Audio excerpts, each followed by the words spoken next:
We wanted to follow the path of a girl who was sold into prostitution, so we traveled to Amsterdam, which is the most famous legal market for prostitution anywhere in the world.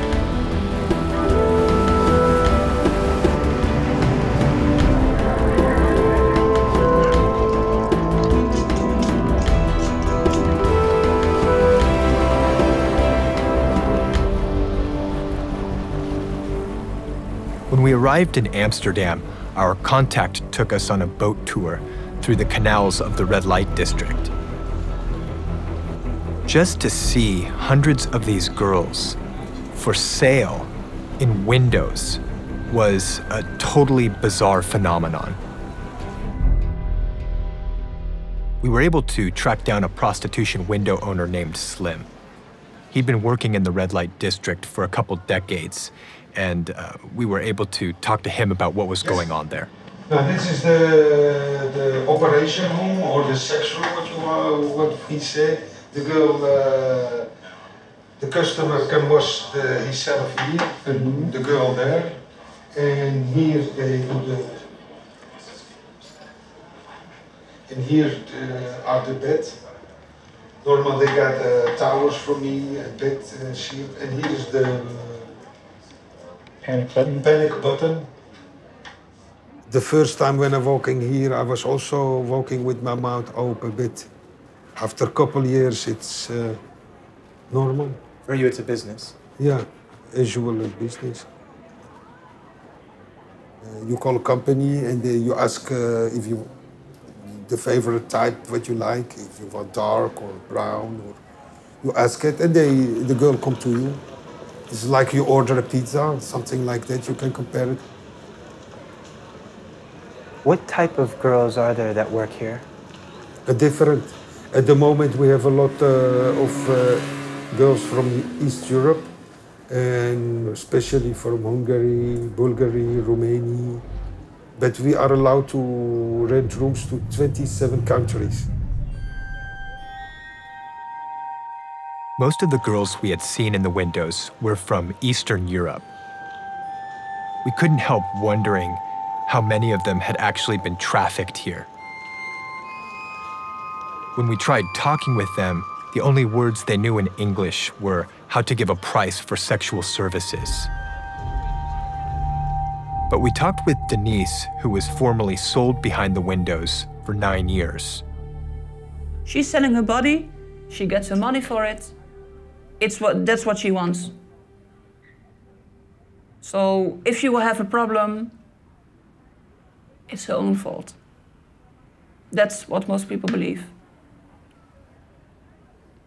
She's prostituting, it's her own choice. Is it really a choice?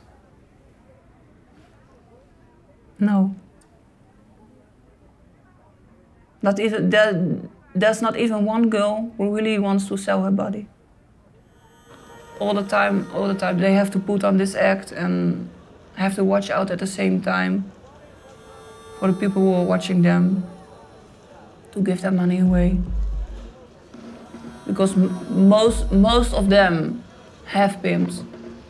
And they all have a story. Every girl who is working here has her own story.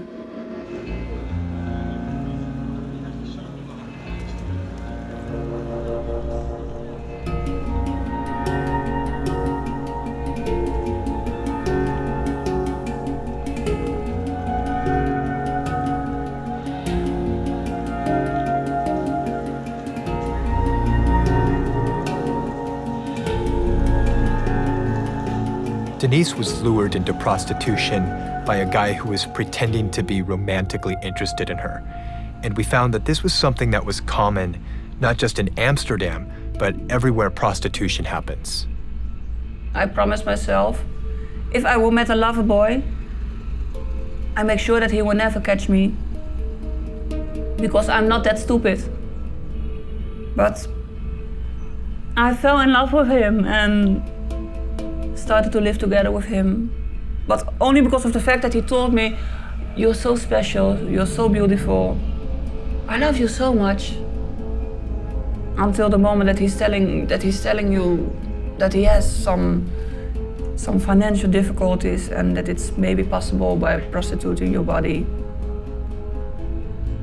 to make these little problems go away. Why do you think the girls want to work here in the red light district? A lot of them do that for economic way. They need the money because at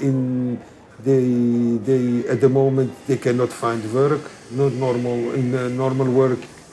At the moment is also difficult to find a job at the moment.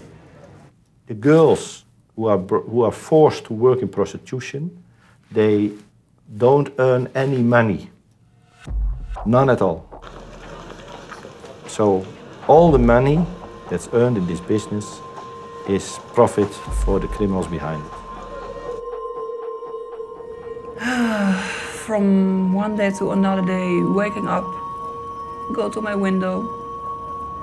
He made sure that there were people around me who were watching after me. Having between 20 or 30 customers every day, from morning till evening late. Getting beat up by him at the moment that I had not enough money. Thinking about getting away from him, escaping. Thinking at the same time, if I would jump out this window, I will break my leg. Do you care about the girls that work here? Yes, I care very much about the girls. They have alarm in the room, they have my private number, if they have my number, so they can call me if there is something strange or before there is something, or before there are problems, they can always call me. So in the legal brothels where they do have protections, they are told, whatever you do, keep your hand very close to hitting the panic button. Really? I thought this was a safe brothel. Why do you need a panic button? Is it a safe working environment for them? Here, especially in the windows, is safe. There was a girl, I think, stabbed a couple doors down here recently. What happened there? De politie is still... hoe zeg je, de politie is nog steeds aan het onderzoeken. They're still investigating this case.